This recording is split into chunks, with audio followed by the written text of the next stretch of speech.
Okay, അടുത്ത question. അതായത് നമുക്കിപ്പോൾ ഒരു സ്ട്രക്ചറൽ മെമ്പർ ഉണ്ട്. ഉദാഹരണത്തിന് ഒരു ബീം ഉണ്ടെന്ന് വിചാരിച്ചോളൂ. ഈ ബീമിൻ്റെ മാക്സിമം സ്ട്രെങ്ത്ത് 1000 ന്യൂട്ടൺ ആണെന്ന് തന്നിട്ടുണ്ട്. ഈ 1000 ന്യൂട്ടണിൽ കൂടുതൽ അതിൽ സ്ട്രെങ്ത്ത് അപ്ലൈ ചെയ്താൽ അത് പൊട്ടിപ്പോകും. അപ്പോൾ നമുക്കിപ്പോൾ അതിലൊരു ഫ്ലക്ച്വേറ്റിംഗ് ലോഡ് ആക്ട് ചെയ്യണമെന്ന് വിചാരിച്ചോ. ഈ ഫ്ലക്ച്വേറ്റിംഗ് ലോഡ് നോർമലി ഡിസ്ട്രിബ്യൂട്ടഡ് ആണെന്ന് പറഞ്ഞിട്ടുണ്ട്. നോർമലി ഡിസ്ട്രിബ്യൂട്ടഡ് അതൊരു പ്രത്യേകതരം പ്രോബബിലിറ്റി ഡിസ്ട്രിബ്യൂഷനാണ്. അതിൻ്റെ മീൻ വാല്യൂ, ഒരു നോർമലി ഡിസ്ട്രിബ്യൂഷൻ്റെ പ്രത്യേകത എന്താണെന്ന് പറഞ്ഞാൽ അതിനൊരു മീൻ വാല്യൂവും കാണും, ഒരു സ്റ്റാൻഡേർഡ് ഡീവിയേഷനും കാണും. ഒരു മീൻ വാല്യൂവും സ്റ്റാൻഡേർഡ് ഡീവിയേഷനും കണ്ടാൽ അപ്പോഴേ ആലോചിച്ചോളാം അതൊരു നോർമൽ ഡിസ്ട്രിബ്യൂഷനാണ്. അപ്പോൾ മീൻ വാല്യൂ അവർ തന്നിട്ടുണ്ട് 600 എന്ന് തന്നിട്ടുണ്ട്. അതുപോലെ സ്റ്റാൻഡേർഡ് ഡീവിയേഷൻ അവർ തന്നിട്ടുണ്ട് 200 ന്യൂട്ടൺ എന്ന് തന്നിട്ടുണ്ട്. റിലയബിലിറ്റി കണ്ടുപിടിക്കണം. അപ്പോൾ സാധാരണ ഈ റിലയബിലിറ്റി എന്ന് പറഞ്ഞാൽ ഒരു ടൈമിനേക്കാളും കൂടുതൽ സമയം ഒബ്ജക്റ്റ് പിടിച്ച് നിൽക്കുന്നതാണെന്ന് നമുക്കറിയാം. അതായത് P(t) ഗ്രേറ്റർ ദാൻ T. ഈ T ആണ് ഞാൻ നേരത്തെ പറഞ്ഞ given period. Performing it's intended function adequately over A given period എന്ന് പറഞ്ഞില്ലേ, ആ ഗിവൺ പീരീഡാണ് ഈ T. ഈ T എന്ന് പറഞ്ഞാൽ ഇത് പിടിച്ച് നിൽക്കുന്ന സമയം. അതായത് പിടിച്ച് നിൽക്കുന്ന സമയം ഗിവൺ പീരീഡിനേക്കാളും കൂടുതലാണ് എങ്കിൽ ഉള്ളതാണ് റിലയബിലിറ്റി എന്ന് നമുക്കറിയാം.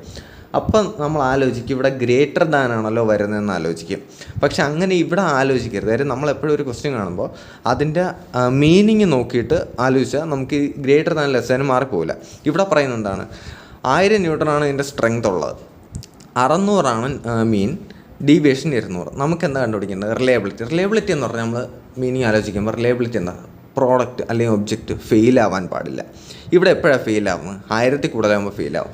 അതായത് നമ്മളെ റിലയബിലിറ്റി എന്ന് പറഞ്ഞാൽ ഈ ക്വസ്റ്റ്യനിൽ റിലയബിലിറ്റി എന്ന് പറഞ്ഞാൽ probability that Lord is less than 1000. ഇതാണ് നമ്മൾ കണ്ടുപിടിക്കേണ്ടത്. ലോഡ് ലെസ് ദാൻ 1000 ആയിരിക്കണം, എങ്കിലേ നമുക്ക് പ്രോഡക്റ്റ് ഫെയിലാവുമായിരിക്കും. അതല്ലേ നമ്മുടെ റിലയബിലിറ്റി.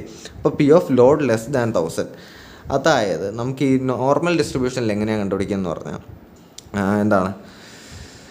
ലോഡ് ലെസ് ദാൻ 1000 നമ്മളെപ്പോഴും നോർമൽ ഡിസ്ട്രിബ്യൂഷനിലുള്ള ഒരു സ്റ്റാൻഡേർഡ് പ്രൊസീജിയറാണ്. P ഓഫ് ലോഡ്, ഈ ലോഡ് തന്നെയാണ് ഇവിടെ എഴുതിയത്, ഈ ലോഡ് മൈനസ് മീൻ നമ്മൾ ഡിനോട്ട് ചെയ്യുന്നത് mu by sigma. Okay, standard deviation less than ഇവിടെ ഇതേപോലെ ഇപ്പുറത്തും എടുത്ത് എഴുതി 1000 മൈനസ് മ്യൂ ബൈ സിഗ്മ ഇങ്ങനെ എഴുതി. ഓക്കെ, എന്നിട്ട് നമുക്കിനി ഇത് സോൾവ് ചെയ്യണമെന്ന് പറഞ്ഞാൽ ഈ എൻറ്റയർ സാധനം നമ്മൾ ഇസഡ് ആയിട്ട് എടുക്കാം. P of Z less than, ഇത് നമുക്ക് സോൾവ് ചെയ്യാൻ പറ്റും. കാരണം മ്യൂവിൻ്റെ വാല്യൂ നമുക്കറിയാം 600 എന്നറിയാം, സിഗ്മയുടെ വാല്യൂ നമുക്കറിയാം 200 എന്നറിയാം. അപ്പോൾ ഇത് നമ്മൾ സബ്സ്റ്റിറ്റ്യൂട്ട് ചെയ്യുമ്പോൾ ഇവിടെ ഇസഡ് ലെസ് ദാൻ 2 എന്ന് കിട്ടും. Probability of Z less than 2. അപ്പോൾ ഇസഡ് ലെസ് ദാൻ 2 വരുന്ന പ്രോബബിലിറ്റി എത്രയാണ് നമ്മൾ നോർമൽ ഡിസ്ട്രിബ്യൂഷൻ ചാർട്ടിൽ നിന്ന് എടുക്കണം. അപ്പോൾ നമുക്ക് കിട്ടുന്ന ആൻസറാണ് 0.9778 എന്ന് വരും. അതായത് ഇവർ തന്നിരിക്കുന്ന കണ്ടീഷനിൽ ഉള്ള ബീമിൻ്റെ അല്ലെങ്കിൽ സ്ട്രക്ചറൽ മെമ്പറിൻ്റെ റിലയബിലിറ്റി 0.9778 ആണ്. ഈ P of Z less than 2 നമ്മൾ നോർമൽ ചാർട്ടിൽ നിന്നാണ് എടുക്കുന്നത്. ചില ചാർട്ട്സ് പലതൊന്നും വ്യത്യാസം കാണും. അപ്പോൾ അത് നോക്കിയിട്ട് പോകണം. നമ്മൾ ഏതാണ് ചാർട്ട് ഉപയോഗിക്കാൻ പോകുന്നതെന്ന് വെച്ചാൽ അത് നോക്കിയിട്ട് പോകണം. അല്ലെങ്കിൽ നമുക്ക് കാൽക്കുലേറ്ററിൽ നമുക്ക് യൂസ് ചെയ്യാൻ പറ്റും. കാൽക്കുലേറ്ററിൽ എടുക്കാൻ പറ്റും. ഈ കാസിയോ ഇതായത് 991ES+, ഇതിലാണെങ്കിൽ നമുക്ക് യൂസ് ചെയ്യാൻ കണ്ടുപിടിക്കാൻ പറ്റും. അതെങ്ങനെയാണ് കണ്ടുപിടിക്കുക പറഞ്ഞാൽ നമ്മൾ മോഡ് എടുക്കുമ്പോൾ ഇങ്ങനെ ഒരു സാധനം വരും. അതിൽ സ്റ്റാറ്റ് എടുക്കുക, 3 അടിക്കുമ്പോൾ സ്റ്റാറ്റ് എടുക്കാം.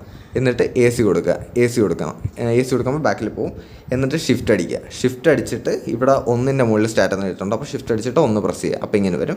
അതിൽ ഡിസ്ട്രിബ്യൂഷൻ 5 എടുക്കുക. ഇതിൽ P എടുക്കുമ്പോൾ ഇങ്ങനെ വരും.